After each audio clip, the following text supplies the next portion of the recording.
Ultimamente, quando a gente ouve, mas isso aqui é teoria conspiratória, então é melhor ficar ligado. A gente até comentou isso no nosso perfil lá no Facebook com o Robertson.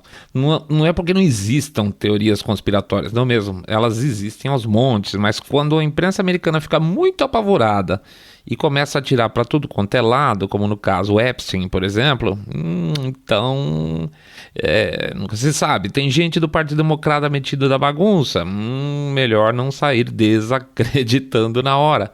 Mas é bom ir um pouco mais fundo, porque ultimamente parece que onde tem fumaça realmente tem fogo, e fogo dos bons.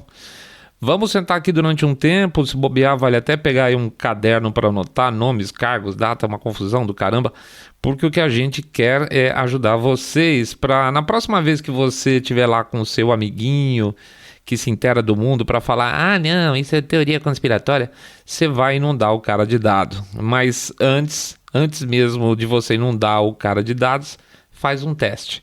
Pergunta para ele o seguinte, você acha que é teoria conspiratória? E ele vai falar, obviamente, que sim. Então você pergunta para ele, qual a teoria conspiratória que você está negando? O que é o Obamagate? Quer apostar que o cara não sabe?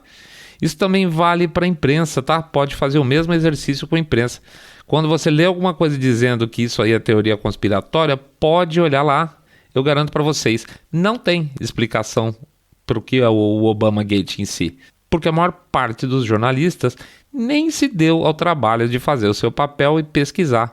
E quem pesquisou vai quebrar um pouco a cara, mas provavelmente vai negar por puro alinhamento de narrativa, né? Orange Man Bad, Obama não. É sobre então o nosso bom e novo Obamagate que a gente vai falar daqui a pouco.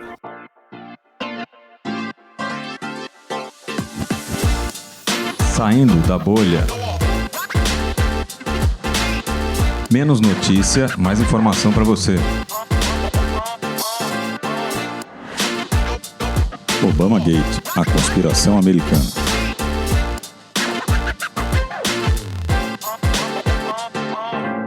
Bem-vindos ao Saindo da Bolha, esse é o nosso episódio 35 e que a gente vai desenrolar o nó do Obamagate para vocês, tá? Vamos tentar aqui pelo menos. Um dos casos, olha, na boa, um dos casos mais absurdos e mais atentadores às instituições americanas, se não o mais de todos os tempos. Antes da gente entrar nessa bagunça, nessa balbúrdia, esse monte de mentira, vamos lá para o nosso jabá.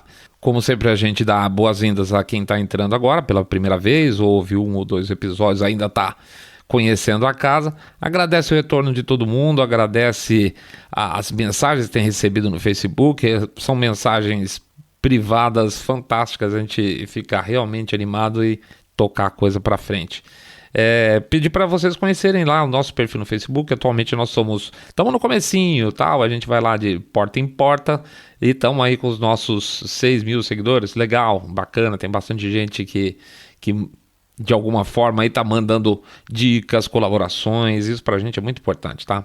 Como sempre também a gente vai lá e pede para vocês entrarem no nosso site www.saindabolha.com.br para clicar no botão Follow this podcast. Ainda estamos com o site velho, oh meu Deus do céu, que vexame. Mas já vamos mudar, uma hora vai. A gente pede também para vocês darem, quando for o finalzinho lá, dar um share no episódio. E principalmente para fazer o tal do boca a boca sarado, onde vocês contam para os seus colegas que vocês estão ouvindo um podcast. Agora já não tão mais novinho assim, mas que é assim, supimpa a cabeça de direita, que abomina o politicamente correto. Tá bom? Muito obrigado por todo mundo que está aí presente e vamos sentar firme aqui, porque sentar firme ficou ruim, hein? Vamos, que porcaria. Opa, que é isso, rapaz? Tá maluco? Vamos mandar brasa aqui, que mandar brasa foi do meu vô também essa. Bom, vocês entenderam. Vamos tocar pau aqui, que o negócio... Puta, tocar pau. Ô, Rogerão, hoje eu não tô muito bom desse jabá. Interessante como dá para fazer um paralelo com a política nacional, essa história do Obamagate, sabe? Não por perfil dos personagens. O Trump definitivamente não é o Bolsonaro, a Dilma definitivamente não é a Hillary, o Obama definitivamente não é o Lula. Mas a passagem da esquerda americana pelo governo americano deixou algumas marcas muito parecidas no tecido político lá. A infiltração ideológica na máquina foi extremamente significativa, com um objetivo bastante parecido com o daqui. Uma permanência no poder, não por meios lá muito democráticos, mas por meio de trucagens, armações e contaminação da estrutura do Estado.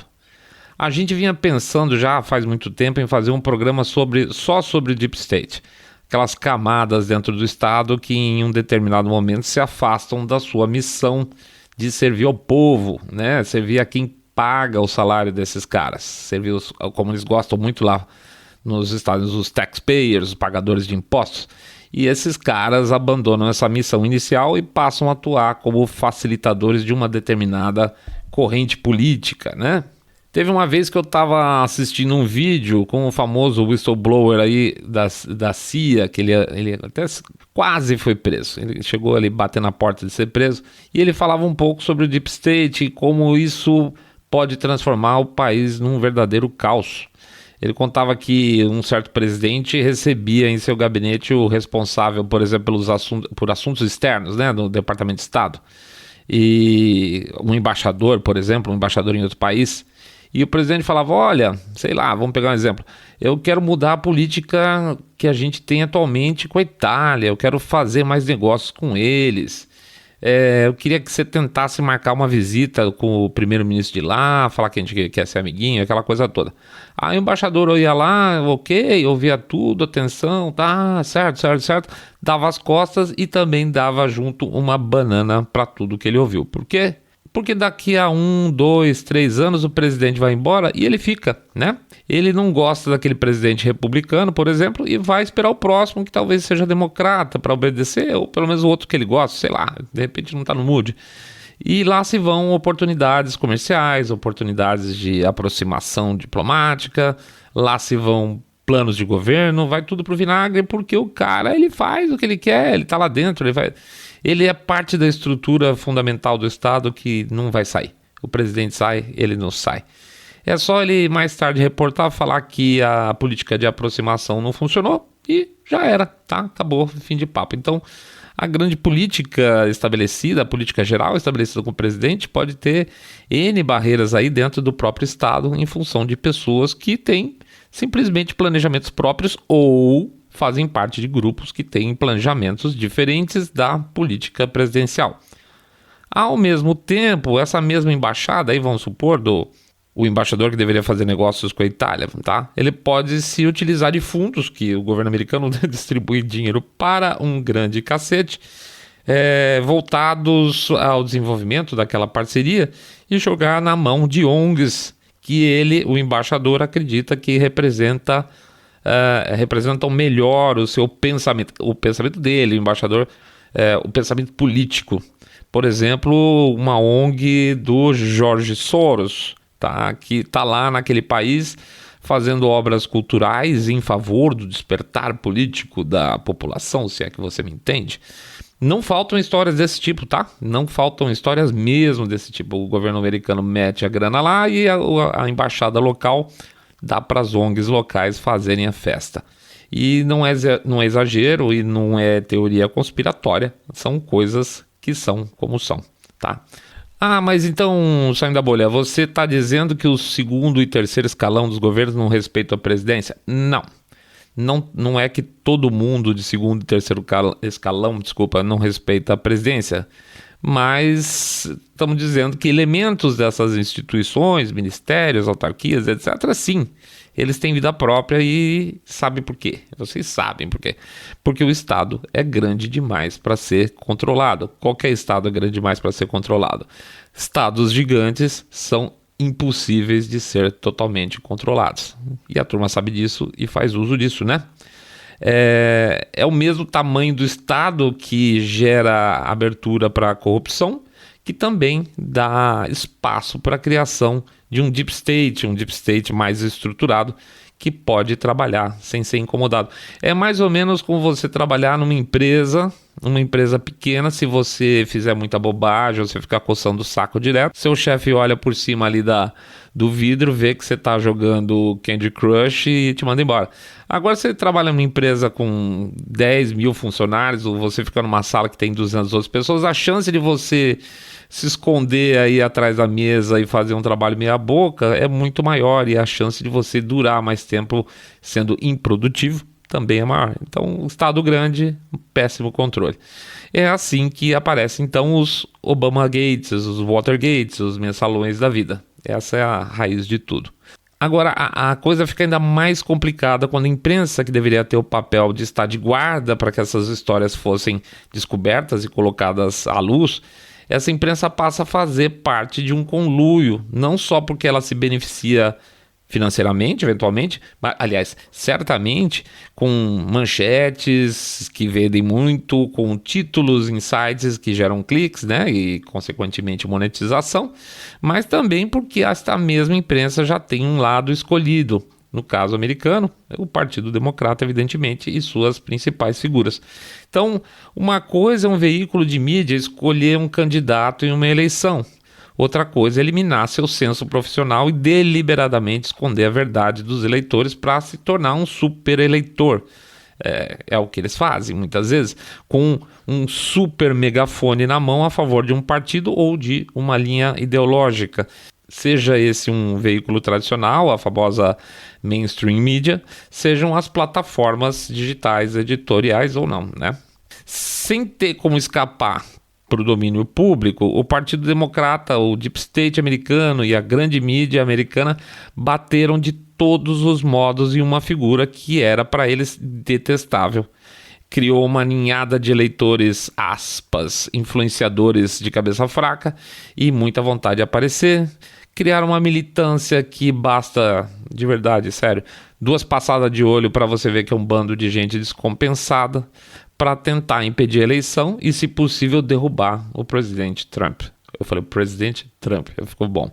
É o que se chama corretamente de uma tentativa de soft coup, um golpe de Estado meio indireto ali por meio de pressão popular, construído a partir de mentiras, conspirações, crimes, fraudes, e no meio de tudo isso, como cogestor dessa malandragem institucional toda, o presidente dos Estados Unidos, o Barack Obama. Os anos Obama. O Barack Obama assumiu a presidência dos Estados Unidos em 20 de janeiro de 2009, né? E com ele veio um grande movimento social nos Estados Unidos baseado na sua figura carismática, de oratória brilhante. Aliás, quem assistiu o discurso de vitória dele em Chicago, né, e não ficou impactado com a capacidade de comunicação dele, realmente não prestou atenção no estilo do cara.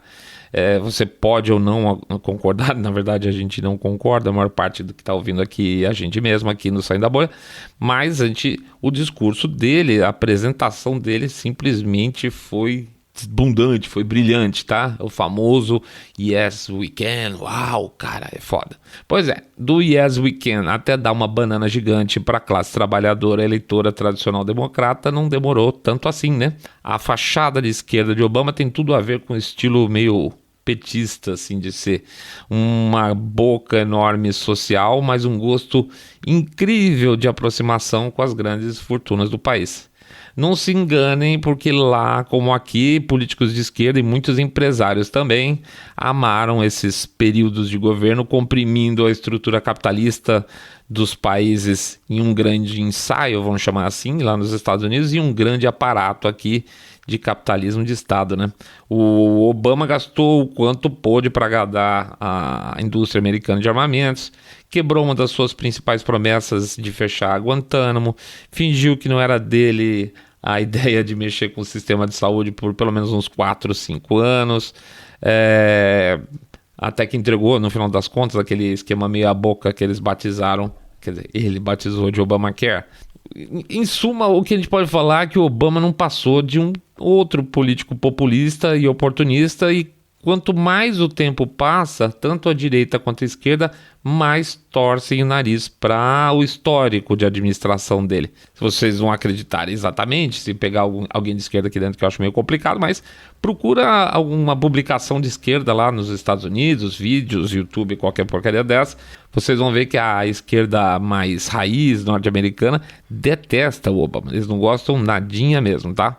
Então é fácil confirmar, é super tranquilo para ver que a direita tradicional e a esquerda mais à esquerda da democrata realmente não tem nenhuma paixão por ele. Mas lá como cá, né, por trás de um governo que cuida das coisas do dia a dia, aproximava-se o fim do mandato. Como em qualquer governo, era a época de eleições que estavam chegando. Os democratas, claro, desejavam repetir a dose, ficar mais uns 4 aninhos no governo, e agora iam tentar com a Hillary. E nada melhor para que isso pudesse começar a tentar desmontar a concorrência republicana. Tipo, como é que eu posso dizer? Jogar sujo, é isso aí.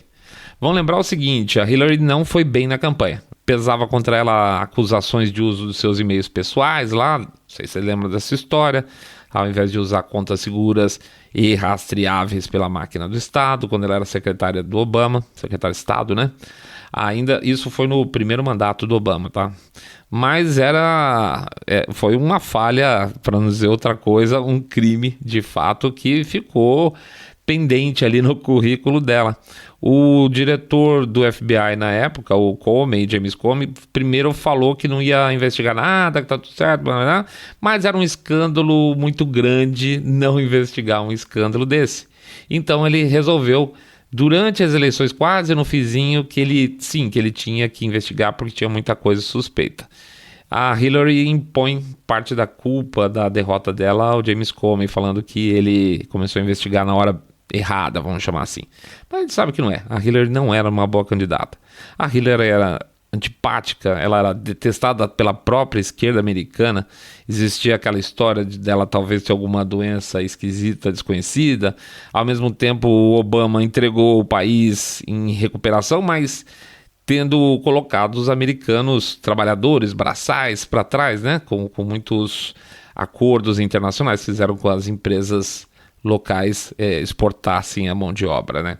Então o típico trabalhador, o blue collar, não estava se beneficiando da recuperação americana em pleno governo democrata. Então ele já estava com déficit aí, o pessoal estava com o nariz meio torto no final, na época da eleição.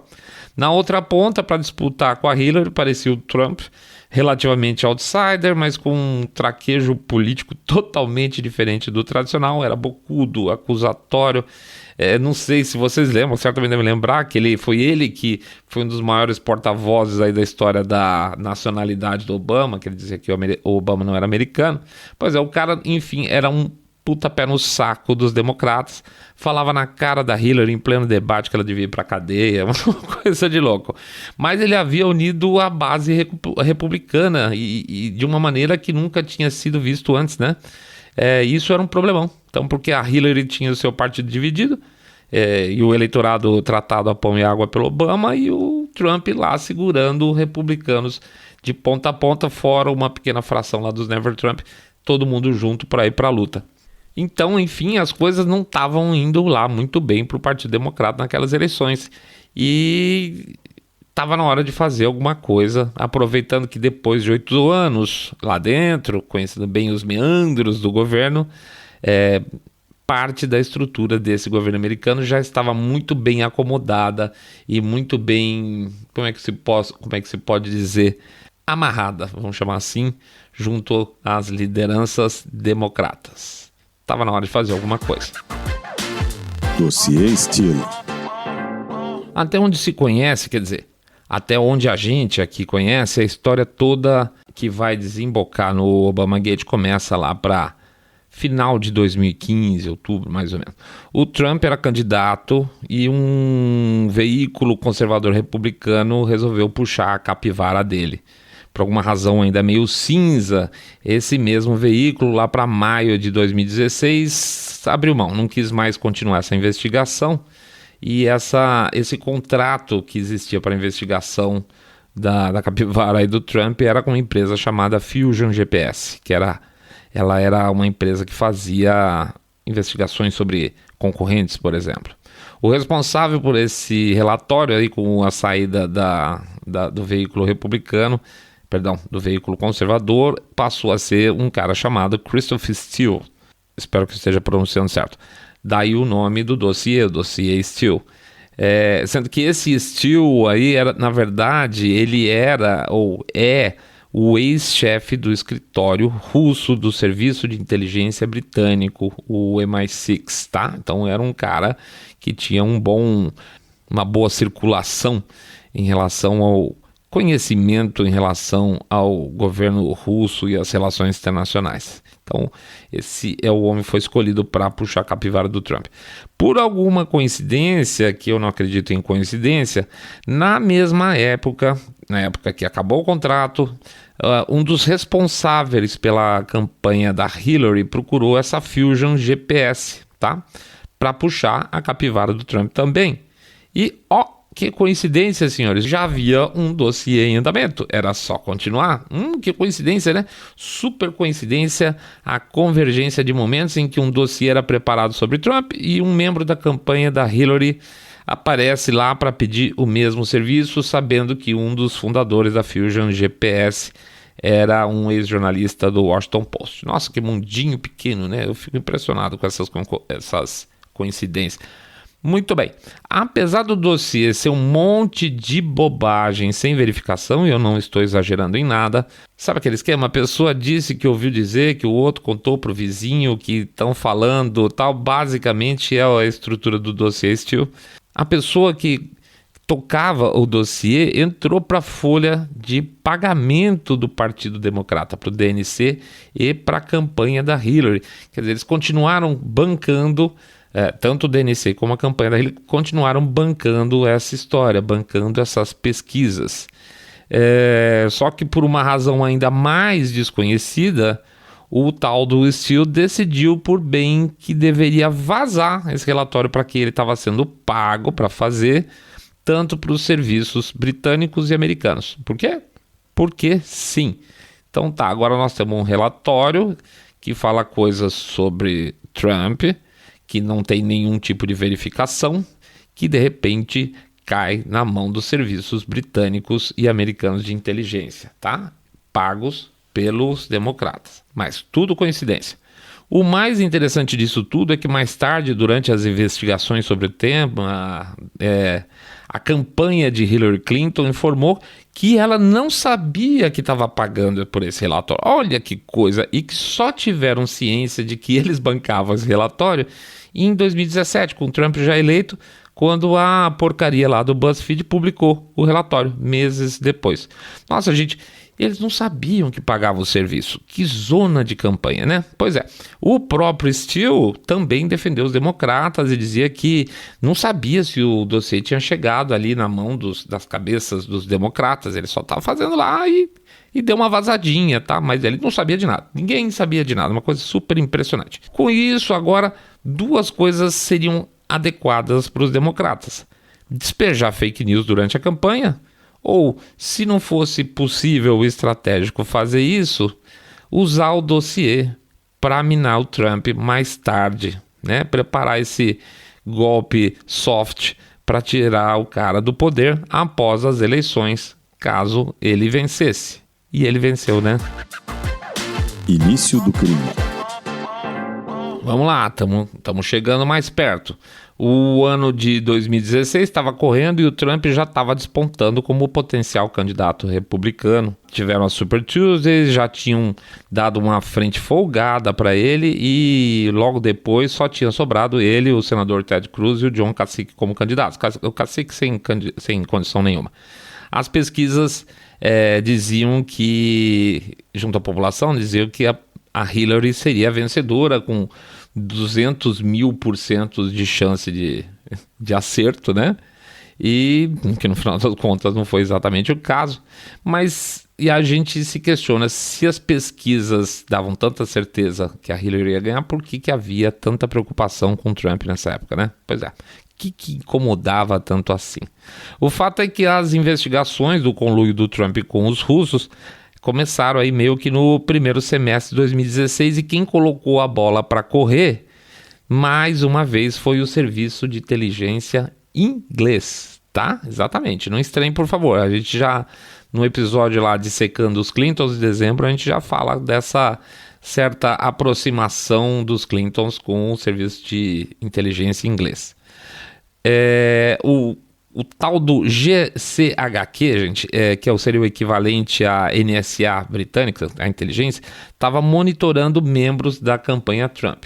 E aí eu te pergunto, por quê? Por que os serviços de inteligência da Inglaterra, do Reino Unido, na verdade, estavam monitorando membros da campanha de Donald Trump? Não faz sentido, né? Pois é. Se você não sabe por que, eu também não sei. O fato é que não tinham nenhuma razão. Pronto, é isso aí. Nenhuma razão lícita. Mas mesmo assim, estavam lá. Na época, o jornal inglês, o The Guardian, publicou uma matéria falando sobre o tema, tá? Mas esses serviços de inteligência são linguarudos, né? Porque eles fazem tudo escondido, mas contam para o The Guardian. Eles estavam talvez tentando aí nessa época soltar um balão de ensaio para preparar o terreno. Falou, olha, tá meio estranho, tem um pessoal do Trump aí falando com os russos, tal, suspeitas, né? Na matéria, o Guardian falou sobre troca de informação entre os serviços de inteligência americano e ingleses serem comuns e que isso teria acontecido no caso desse monitoramento do pessoal de campanha do Trump. Pode ser, mas ainda assim esquisito. O que não é comum é que o chefe desse GCHQ, que é a inteligência britânica, chamado Robert Hannigan, foi visitar pessoalmente nos Estados Unidos o diretor da CIA na época, que era o John Brennan. É estranho, porque geralmente as agências trocam informações entre si do mesmo nível. Então vamos chamar assim, o GCHQ ele é o equivalente nos Estados Unidos à NSA. Tá? O MI6 é o equivalente à CIA. Então, a lógica é que o diretor do GCHQ fosse conversar diretamente com o pessoal da CIA, da NSA, mas não, ele foi falar com o diretor da CIA. É realmente estranho porque não é protocolar, tá? É fora dos padrões e só o Guardian sugeriu que tais trocas de informação se deram em função da campanha de Trump. A imprensa americana, na época, ficou quietinha. O que se sabe a respeito é que essas informações foram pinçadas do tal do dossiê Steele e que caíram nas mãos dos serviços britânicos, aquilo que a gente falou lá atrás. E elas finalmente viajaram de volta para os Estados Unidos, indo para o John Brennan, diretor da CIA. Portanto, sem nenhuma surpresa, a partir daí começou-se a passar essas informações da CIA para o FBI. Confuso, né? Mas é isso aí. Dos ingleses para a CIA, da CIA para o FBI.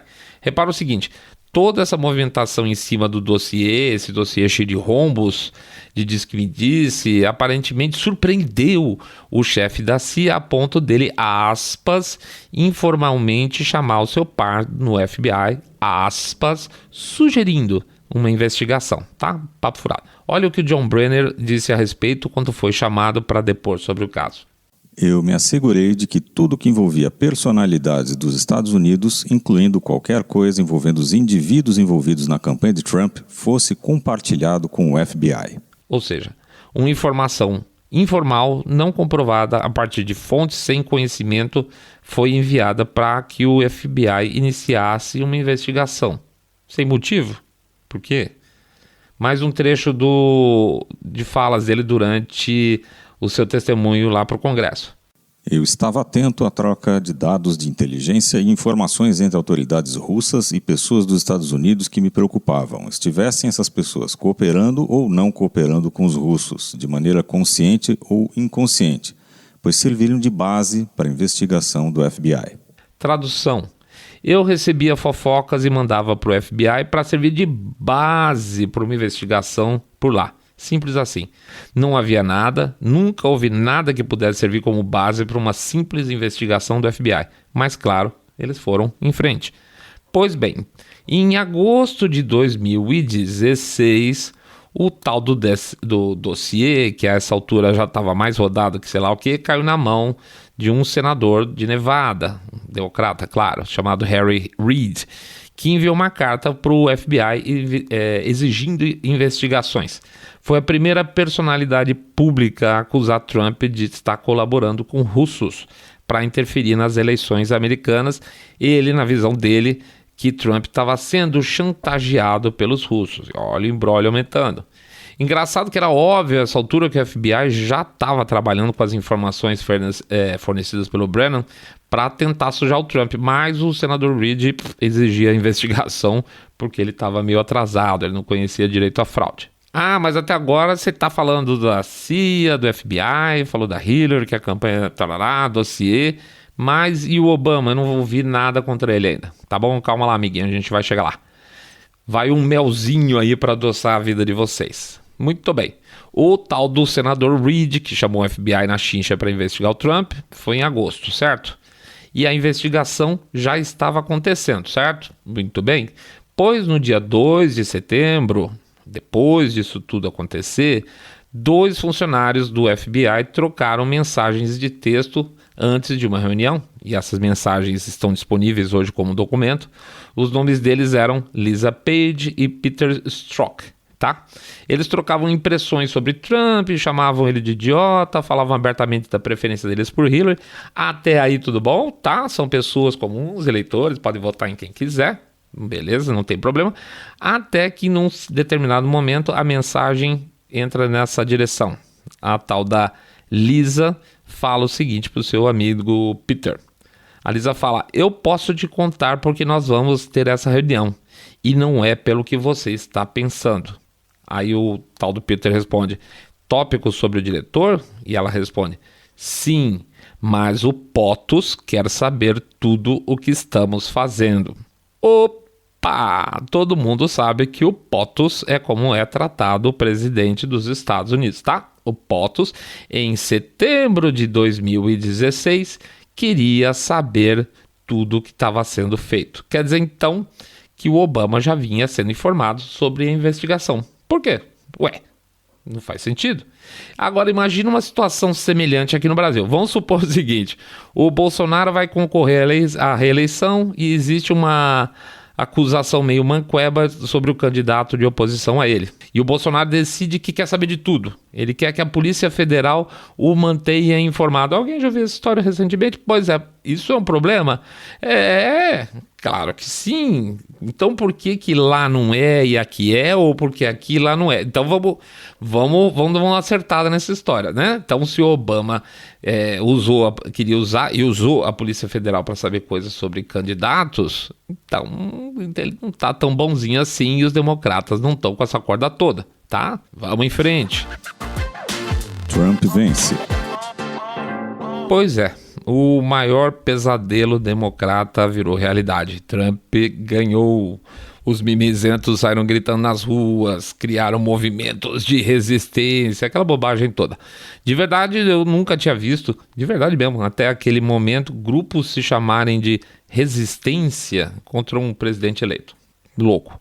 Todas as minorias passariam a ser perseguidas, crimes de ódio a granel, vai ser jogado gente pela janela de tudo quanto é lugar, que nem lá o pessoal da ISIS. Pois é, não ia acontecer isso, e a gente sabia e não aconteceu. Os Estados Unidos não virou uma grande kkk. Pois é, aparentemente não só isso não aconteceu, como as coisas começaram a mudar, e em muitos casos começaram a mudar para melhor. Diferente do que vendiam pra gente. Chegava o final do ano e a pressão aumentava com a aproximação da posse, tá? As eleições são em novembro e a posse em janeiro. A Antifa começava a ameaçar que ia atacar a festa de inauguração, claro que nunca aconteceu porque os caras são bunda mole, eles só batem em civil.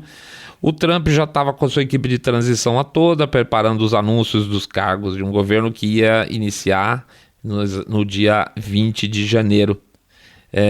A equipe dele de conselheiros passou a viajar pelo mundo para estabelecer contato com outros países, entender a percepção que esses outros líderes tinham em relação aos Estados Unidos e por aí vai, tá? Tipo governo de transição, período de transição. No dia 29 de dezembro, um dos seus conselheiros, o general Michael Flynn, se reuniu com o embaixador russo. A conversa ela se relacionava o seguinte: o Obama tinha acabado de levantar algumas sanções contra a Rússia e o Flynn estava tentando mandar um recado de calma, que em breve um governo novo ia entrar, e na verdade em poucos dias, né, ia ser dia 20, e seria importante para o Trump não começar o seu governo com a Rússia arranjando problema logo de cara. Então a mensagem do Flynn, do Michael Flynn, do general Michael Flynn, era paciência. Para o pseudo-grupo de investigação lá do FBI, estava aí uma oportunidade para associar Trump com a Rússia, certo? Um importante conselheiro dele estava falando com os russos aí, nos Estados Unidos, que coisa louca. Então o que eles fizeram? Fuçaram e encontraram que em 2015 o general Flynn tinha participado de um jantar de gala em Moscou junto com seu filho e para isso ele recebeu aí de cachê 40 mil doletas. Agora vai. Suborno, ligação com os russos, ligação com o Trump, tá tudo resolvido. Esse era o homem para ser perseguido. Só que tem um probleminha. Dia 4 de janeiro, poucos dias depois, o próprio FBI, a equipe de verdade, tá, que investigava o caso, chegou à conclusão seguinte: não tem nada, o cara tá limpo, não tem nada contra ele, o cara é um general, o cara tem um histórico, inclusive, era muito mais um patriota, provavelmente muitos daqueles estavam mandando investigar o caso, o sujeito. E para lembrar vocês, até a gente já mencionou esse fato em outro programa lá, falando da história dos Clintons, também por sinal. O Bill Clinton, ele participou de um evento em Moscou naquele mesmo ano, tá? E levou $500 mil de cachê pago pela Uranium One. Se vocês não viram isso, se viram, lembram. Se não viram, peço para dar uma passadinha lá no episódio de Secando os Clintons. Então, por que o Clinton podia ganhar $500 mil e não tinha uma equipe do FBI na nuca dele, e o general Flynn ganhou 40 mil numa palestra, e isso era um grande problema?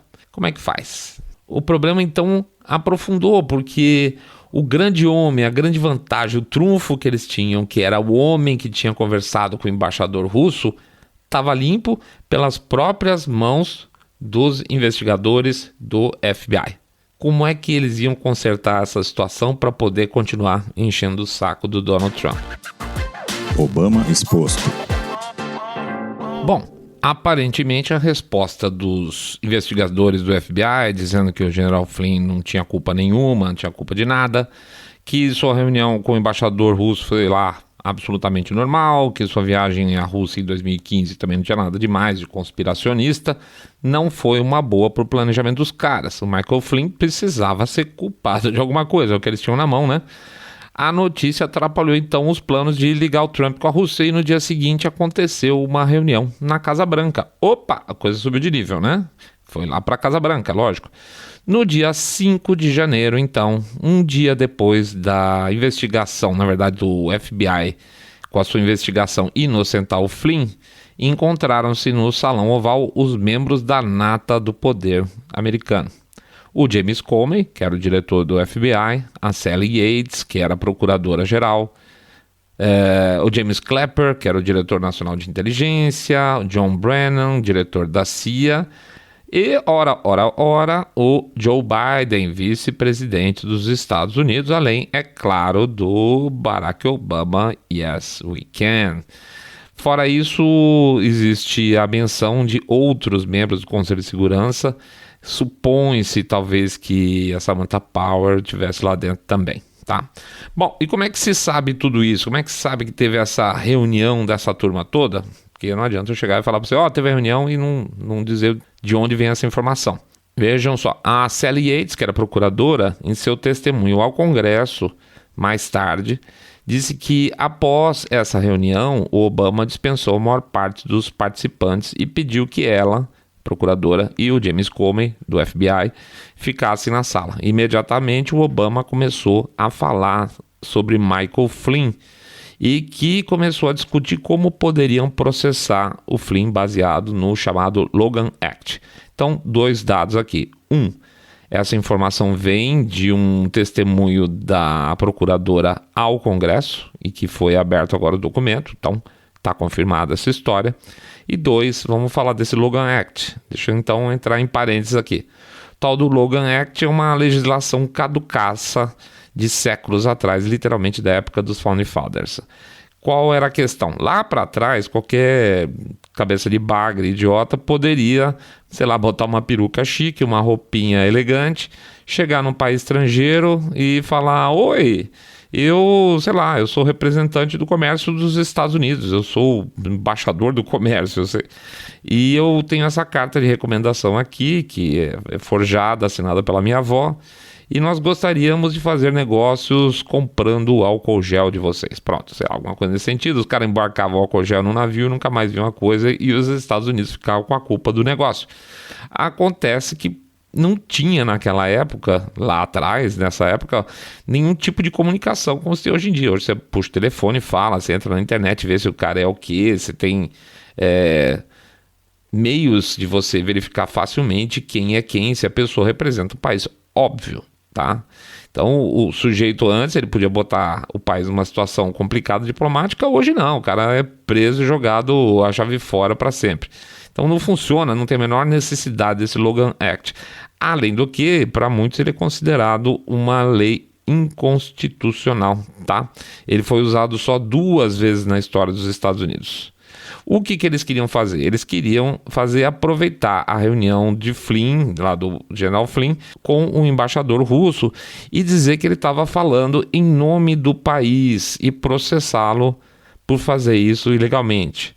O que é uma enorme canalice, uma enorme bobagem, porque o Flynn estava falando como representante do futuro governo, do governo Trump e não do governo Obama, tá?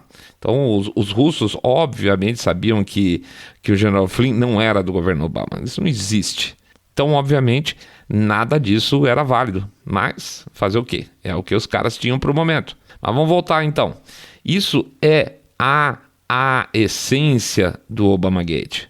O presidente dos Estados Unidos, em uma reunião, chama o procurador da República e o FBI para dar instruções de como pegar um cidadão americano, usando uma lei que para muitos é inconstitucional e que não teria valor nenhum para a situação, para prejudicar o governo do seu sucessor e seu, obviamente, inimigo político.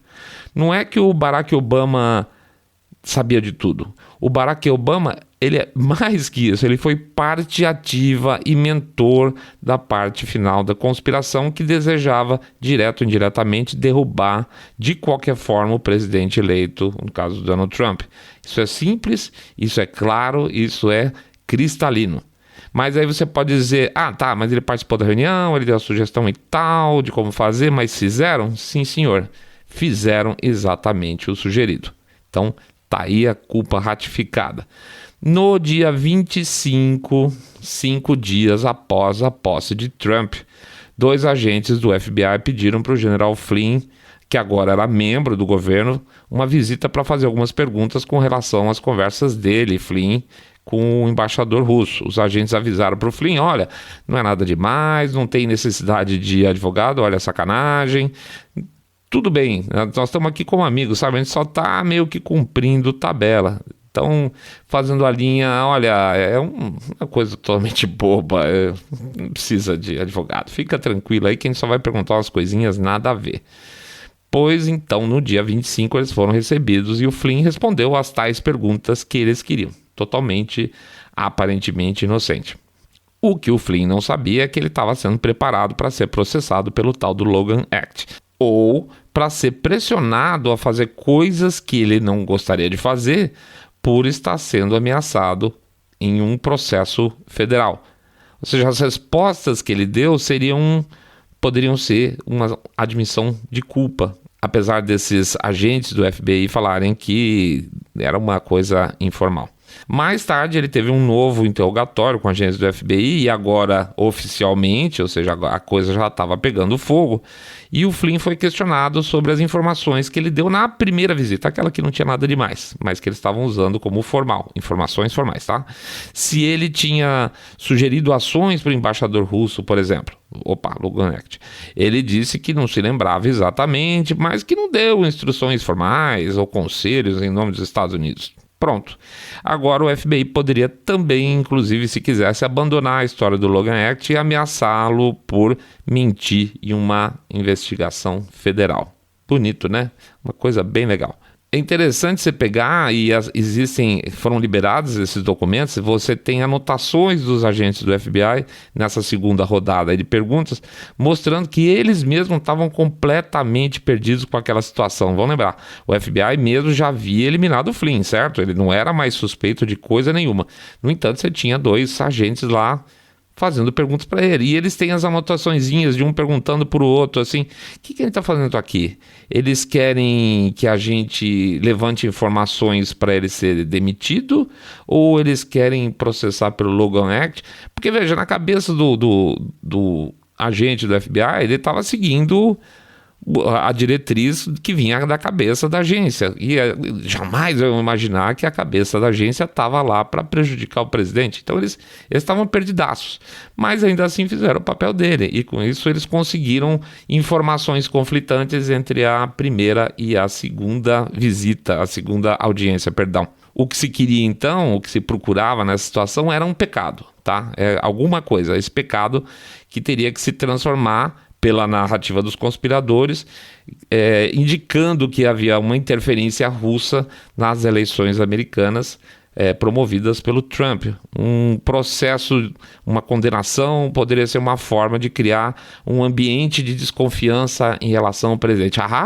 O cara nem já tomou posse e já está tendo um processo contra os assessores dele. Viu como o cara é safado? Mais ou menos por aí. Junte a isso vários, aspas, vazamentos.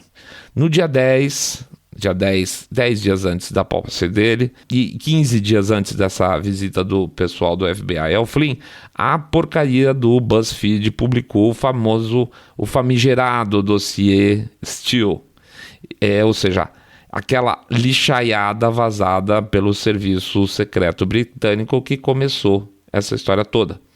Agora as sujeiras de Trump estavam oficialmente na imprensa e na boca do povo. É aquilo que a gente costuma brincar chamando de cartilha, tá? Publicaram a cartilha para o pessoal sair repetindo. Que nem agora a cartilha de que isso tudo é uma teoria conspiratória. Agora os inimigos do Trump tinham a história da carochinha para contar, para botar na rede social, para xingar ele. Mas, era tudo verdade, né? Afinal de contas, saiu na internet. Só pode ser verdade. Saiu de uma fonte que fala mal do Trump. Então só pode ser verdade. E é verdade porque interessa a quem está contando. E é fake news quando não interessa a quem está contando, certo? Óbvio que na época o Trump reagiu chamando o relatório de fake news, o que é fato. E se serve de consolo para vocês, o BuzzFeed, essa porcaria, tá indo pro saco. A situação dele financeira é insustentável. Eles já venderam até conjunto de panela para tentar aumentar a receita desse grupo de mídia, mas não deu certo. Ainda bem, get woke, go broke. Recentemente, por exemplo, o BuzzFeed encerrou suas atividades no Brasil e eles deram desculpa aqui no Brasil que era por causa da pandemia que atacou muito a parte financeira dele, papo furado. E agora, na semana passada, encerraram também na Inglaterra e na Austrália. Não vão fazer falta em nenhum dos 3 países, tá? Essa parte jornalística, entre aspas, do BuzzFeed sempre foi um lixo, imprensa marrom. Mas voltando ao General Flynn, desculpa. Para que ele caísse na armadilha, finalmente foi aplicado o golpe sujo derradeiro. Se é que é possível imaginar que pode piorar, mas pode. O filho dele também, como a gente comentou, participou daquela viagem à Rússia lá, do cachê de $40 mil, lembra? Então, o filho dele tem um negócio em comum com o pai, por isso que eles foram juntos. E as autoridades americanas disseram que ele também seria acusado de participar do conluio da Rússia. Mas, como eles são super legais, eles fariam um acordo com o Flynn. Se ele confessasse que mentiu nas entrevistas no segundo interrogatório comparado com o primeiro, que mudou sua versão, o filho dele não seria processado. Entendeu? Pois é, chantagem. O Flynn, então, aceitou e se declarou culpado. E no documento de acordo que tem dessa declaração de culpa, aí onde eles fecham um acordo, não consta a parte que se diz que haveria a liberação do filho de processo. Isso deveria estar, mas não está, porque pegaria mal, né, gente? Mas ainda assim um acordo foi cumprido, o filho ficou solto. Então tá todo mundo feliz. Quer dizer, o filho foi solto, o Flynn era culpado e o Trump tinha um assessor envolvido em negociações com os russos. Que coisa legal. Acredite, tem mais. Veja, esse é só um dos casos que mostram como o governo Obama, através do Deep State, conseguiu algum sucesso em tentar desacreditar o governo Trump. Outra vítima das investigações foi o empresário Carter Page, não sei se vocês acompanharam isso também. Assim como o Flynn, ele foi investigado ilegalmente só por ser um conselheiro político de Trump, ainda no período da campanha. Mesmo esquema. Da mesma forma como no caso Flynn, não foi encontrado nada que justificasse que o FBI continuasse devassando sua vida, mas mesmo assim empurraram a investigação para frente. No caso do Carter Page, as coisas ainda foram piores, porque a vida de um cidadão, para ser devassada, é necessário que um juiz aprove tais investigações. Justo, né? Nesse caso, são juízes especiais, pois se tratam de assuntos relacionados à segurança nacional. E para isso, o FBI tem que apresentar uma série de relatórios que justifiquem a abertura ou continuidade de um procedimento de investigação. Esses relatórios são conhecidos como FISA. Pois é, então, mas não havia nada que justificasse a continuidade das investigações do Carter Page. Então, claro, o FBI forjou dados para aplicação junto ao juiz federal e conseguiu não só a permissão para virar a vida do Carter Page do avesso, como mais 2 renovações para isso, mentindo. Mais tarde, essas falsificações vieram à tona. E o ex-diretor do FBI, que era o Comey, ele chegou aí a público em programas de TV, de imprensa normal mesmo, com uma cara dura espantosa. Você vê a cara do cara mentindo assim, sem a menor vergonha. É de dar nojo mesmo. Falando que foi errado, né? Você vê que coisa, poxa, que situação.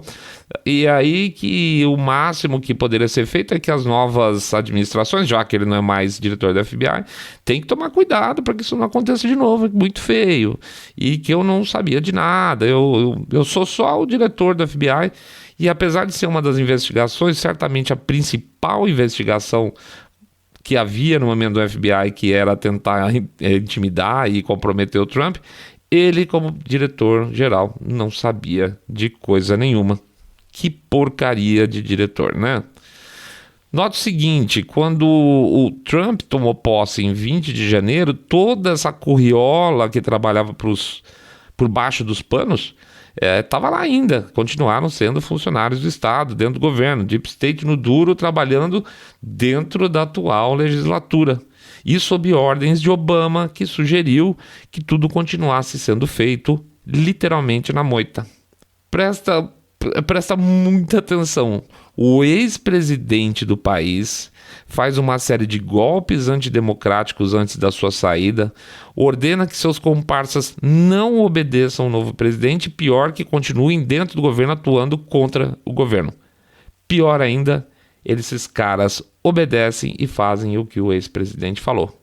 É uma quantidade de sujeira tão grande que dá para encher umas, 10 piscinas olímpicas.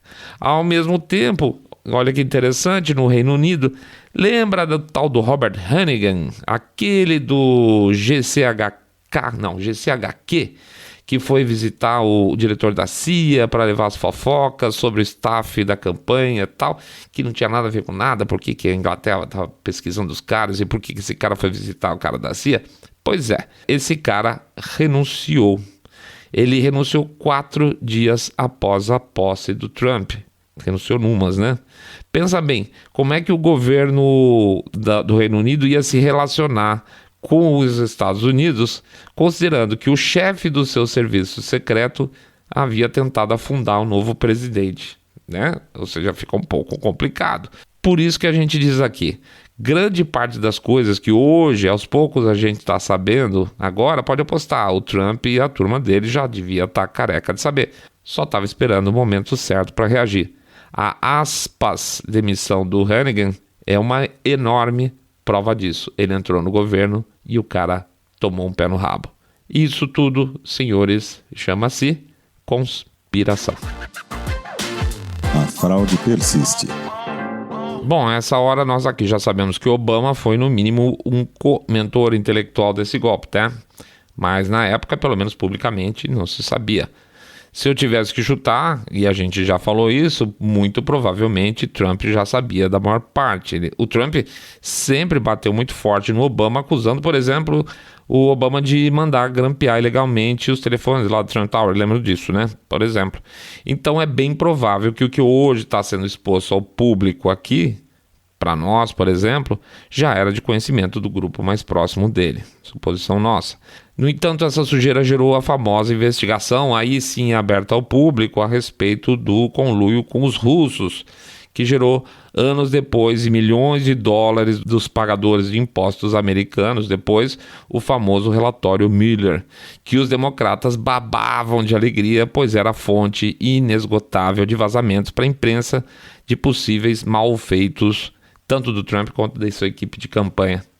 Foram quase 3 anos de inquéritos, centenas e centenas de entrevistas, todas cuidadosamente reportadas pela imprensa democrata, como se fossem os últimos dias do presidente Trump. Agora ele derrete. E o Trump sempre, após essas referências, chamando todos esses fatos, esses dados avassaladores contra ele de fake news. Trump não estava errado. CNN, Washington Post, New York Times, MSNBC ganharam rios de dinheiro espalhando mentiras e vazamentos falsos, sempre com a certeza de que agora o Trump ia cair. E, obviamente, ele não caiu.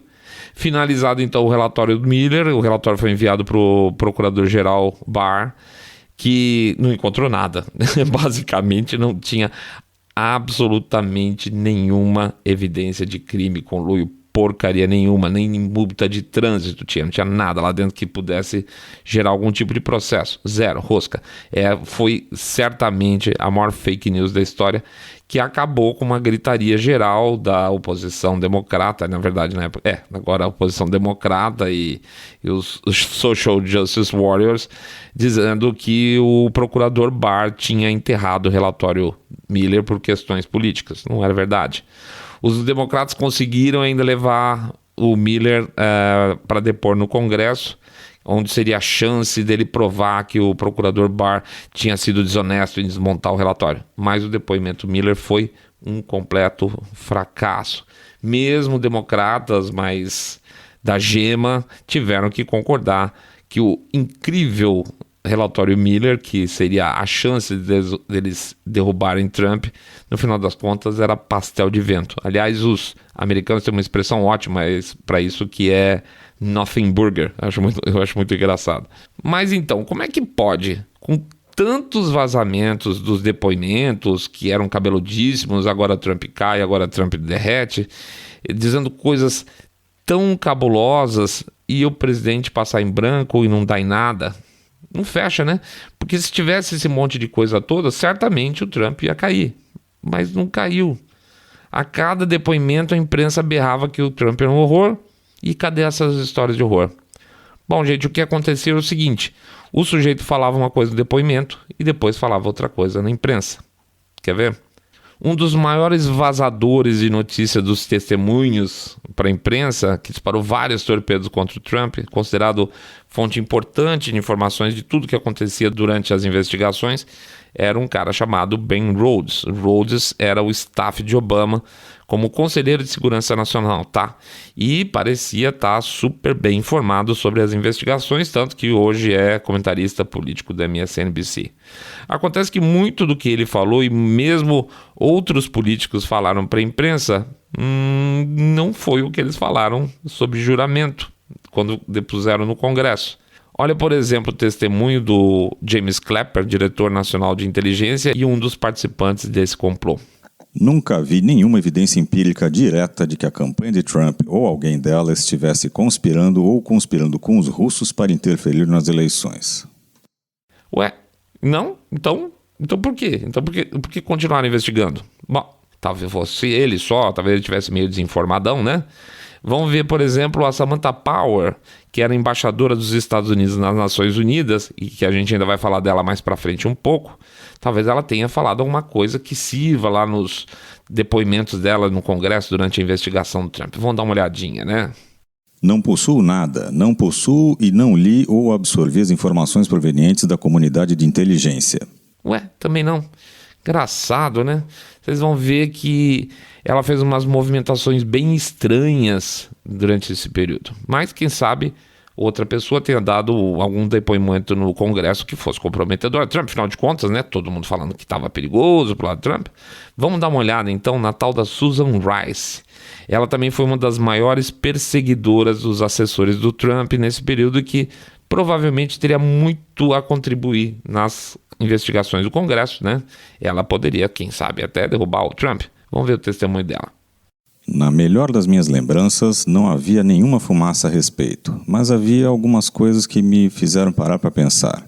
Não me lembro de que a inteligência consideraria evidências nesse sentido, a partir do que eu vi. Uma conspiração antes da minha partida. Não recordo nenhuma de inteligência ou evidência nesse sentido. Que louco! Mas que coisa impressionante, hein? Ela teve tanta informação na mão, mas não viu nada. Bom, então Ben Rhodes, né? O vazador oficial de inquérito, que levava tudo para a imprensa, que é até comentarista político, agora de tão bom que ele vaza. Como é que será que ele testemunhou sob juramento no Congresso, hein? Afinal, vazou tanta coisa. Deve ter uma coisa bem quente aí, vamos dar uma olhada. Eu não recebi nenhuma informação sobre investigações criminais ou contra-inteligência sobre o que a campanha de Trump estava fazendo. Por isso, não teria visto essas informações. Vi indicações de uma possível coordenação, mas não vi evidências concretas das ações da campanha de Trump. Mas, gente do céu, não era o cara que estava denunciando tudo? Esse povo bravo indo para a mídia, vazando. Nossa Senhora, que coisa, né? Nada. Na hora de testemunhar nada, hein? Não é à toa que o relatório final do Mueller foi um vexame total e que o William Barr, o procurador, teve que falar: gente, isto aqui é um monte de merda. De novo, anos de desgaste de um governo, milhões de dólares dos contribuintes americanos para esse teatro ridículo terminar em nada. Pois é, como a gente gosta de falar aqui, lá como cá, a dita esquerda nunca, gente, tem o menor interesse no desenvolvimento do país. O que eles gostam é de poder. Poder para entrar no governo, espalhar que nem cupim, ter força dentro do Estado para se tornar uma força hegemônica. E tem quem defenda esses caras. O fundo do poço. A essa altura a gente já viu como Obama participou diretamente da perseguição ao general Flynn, com o FBI e CIA contribuíram para que ele fosse condenado sem cometer nenhum crime. Mas em certo momento, lá atrás, a gente fala que o pessoal fuçou. Lembram disso? Muito bem. O processo de abertura de informações pessoais de um cidadão americano para que o governo possa investigá-lo, abrir seus dados mais pessoais, é chamado unmasking, né? Desmascarar. Para que se possa existir o tal do unmasking, há que existir uma causa justa, uma prova quase cabal de que um cidadão americano efetivamente está cometendo algum delito que de alguma forma prejudique a sociedade americana. Isso porque, é evidente, direitos individuais têm que ser respeitados, certo? O Obama usou e abusou do IRS, o famoso lá, o imposto de renda deles, a Receita Federal deles, para enquadrar seus inimigos políticos. Então eu não preciso dizer o quanto isso é irregular. Da mesma forma, o Unmask expõe dados de pessoas que podem parecer incriminatórios, desde que sejam retirados do contexto. Vamos dizer o seguinte: se grampeia uma linha telefônica minha e eu digo que eu quero matar o meu vizinho, só que tiro a parte que eu digo que é por causa do barulho, que é uma expressão, e que eu sequer tenho meios de matar o cara, e que eu posso ser até amigo do sujeito, eles temperam essa declaração, lembrando que meu vizinho, por exemplo, é político, de um partido de esquerda, sei lá, ou negro, ou gay, e pronto, já conseguiram falar que eu sou um homofóbico, racista ou terrorista, tá? Ele falou que ia matar, junta nas características do cara, pronto, você tem o tempero pronto. Por isso, abrir informações de indivíduos é o limite do limite do limite de um Estado democrático, certo? Mas nada disso foi levado em conta após aquela famosa reunião no Salão Oval com o presidente Obama. Dezenas, e eu não estou exagerando aqui, dezenas de autoridades do governo saíram fazendo solicitações de unmask do general Flynn. Isso, tentando puxar detalhes da vida dele. A Samantha Power, que a gente acabou de falar lá atrás, por exemplo, em um só dia fez quase uma dezena de solicitações de informações sobre o general. Por quê? Por que a embaixadora da ONU precisava de informações sobre aquele cara? Embaixadores americanos de países normais pediram informações. Por que a Susan Rice, aquela outra que depois lá atrás, que é apenas representante dos Estados Unidos na ONU, naquela época, obviamente, fez centenas de solicitações de unmask nos seus últimos dias do cargo antes de sair, antes da posse do Trump, incluindo informações sobre pessoas como o Steve Bannon, que era da campanha dele, o Jared Kushner, que é genro dele e assessor do Trump. O que ela tem como membro do grupo que trabalha nas Nações Unidas para os Estados Unidos tem a ver com essa história. E o que tem de mais o fato dele, Jared Kushner, ter visitado os Emirados Árabes pouco antes da posse de Trump. Dá para chutar. Será que eles queriam tentar também fazer um Logan Act com ele? É possível. O fato é que os últimos dias da administração Trump foram voltados basicamente para obtenção de dados sobre os novos gestores do país, ou seja, do novo governo, e para tentar arquitetar de alguma forma uma conspiração que se prolongasse pelo tempo que fosse necessário para, quem sabe, em um determinado momento, derrubar Donald Trump. Simples assim. Vale lembrar que entre os solicitantes de unmask estava nada mais, nada menos que Joe Biden, é isso mesmo, o ex-vice-presidente e hoje candidato à presidência, que por sinal jurou de pé juntinho que não estava sabendo de nada dessa história, dançou agora. Quer dizer, antes desses documentos todos virem à luz, ele dizia que não sabia de nada. São esses documentos todos que a gente apresenta aqui, mas a gente fala sobre eles, depoimentos, trocas de mensagens, etc. Todos foram desclassificados pela administração atual, deixaram de ser top secret em alguns casos. Não foi necessário que o Trump e seus aliados fizessem nenhuma mágica, nenhum golpinho, nada ilícito para que a verdade viesse à tona, que ela começasse a aparecer. Foi só divulgar o que estava escondido. O problema é que, como sempre, existe um sentimento de impunidade, superpoder para quem está no governo, né? Eu sou poderoso demais para ser pego. A gente já viu essa história aqui? Pois é, depende de você ser inteligente, se você está lá no poder, depende da oposição ser burra, o que no caso deles lá, nenhum nem outro era verdade. O fato é que muito pouco teria acontecido se a imprensa americana não fizesse parte desse conluio. Uma verdadeira metralhadora giratória de mentiras para dar peso, aspas, oficial a essas histórias que hoje estão sendo provadas. São puramente fake news. A imprensa americana, mesmo com as investigações já começando a fazer água, nunca pediu desculpa, nunca se retratou. Ainda que o procurador Barr desmontasse totalmente o relatório Miller, que demorou anos para ficar pronto, e a imprensa tenha nadado abraçada durante o processo de desenvolvimento desse relatório, eles nunca pediram desculpa, nunca se retrataram. Hoje mesmo, com todos esses documentos desclassificados e botando a verdade à luz, eles nunca se desculparam e nem se retrataram. Eles só repetem que são teorias conspiratórias. Esse é o papel medíocre que restou à imprensa americana. Ser só um veículo de divulgação da esquerda americana ou do Partido Democrata, pode escolher. Mas como a gente falou aqui nos últimos episódios, ainda bem que a gente não é mais obrigado a engolir a mentira desses caras. A gente pode pesquisar documentos, pode pesquisar depoimentos, a gente pode ver análises diferentes, opiniões, juristas, diretamente pela internet, sem interferência desses caras, e montar o nosso contra-dossiê para dividir com vocês. A gente fica muito feliz de poder ter esse papel de informar, de contar fatos que vão ser escondidos da maior parte das pessoas.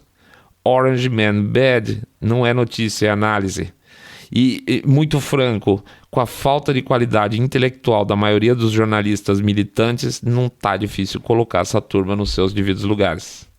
Bom, gente, a gente poderia, do fundo do coração, teria muito mais o que falar ainda, mas nós vamos ficar por aqui. A gente resolveu, para ajudar, a fazer um super resumão que o Mr. Way vai apresentar daqui a pouquinho para vocês, tá bom? Super resumão. 1. Veículo de mídia conservador americano decide pesquisar a vida de Trump. Contrata a Fusion GPS. 2. Veículo desiste da investigação. 3. Campanha de Hillary contrata a Fusion GPS para investigar Trump. 4. Christopher Steele assume o relatório investigativo. 5. Steele vaza relatório para serviços de inteligência dos Estados Unidos e Reino Unido. 6. Chefe da inteligência britânica visita diretor da CIA e leva dados do dossiê Steele. 7. Diretor da CIA passa informações para a FBI investigar. 8. FBI inicia investigações ao staff da campanha de Trump. 9. General Flynn visita embaixador russo. 10.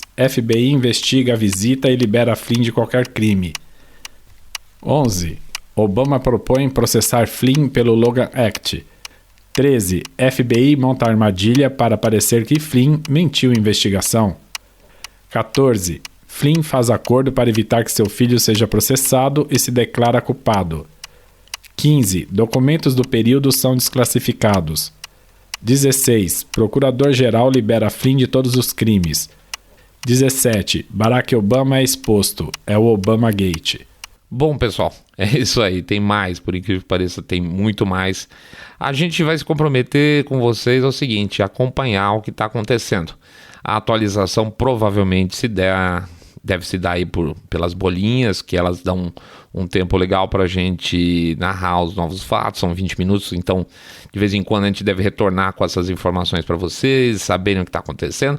A gente torce imensamente, a gente acha que seria importante para a nação americana que algumas cabeças rolassem no sentido de cana, porque tem uma quantidade de crimes absurdo envolvido nessa história. Só o ex-diretor do FBI, James Comey, devia pegar 1 trilhão de anos pelo papel que ele cumpriu durante esse processo.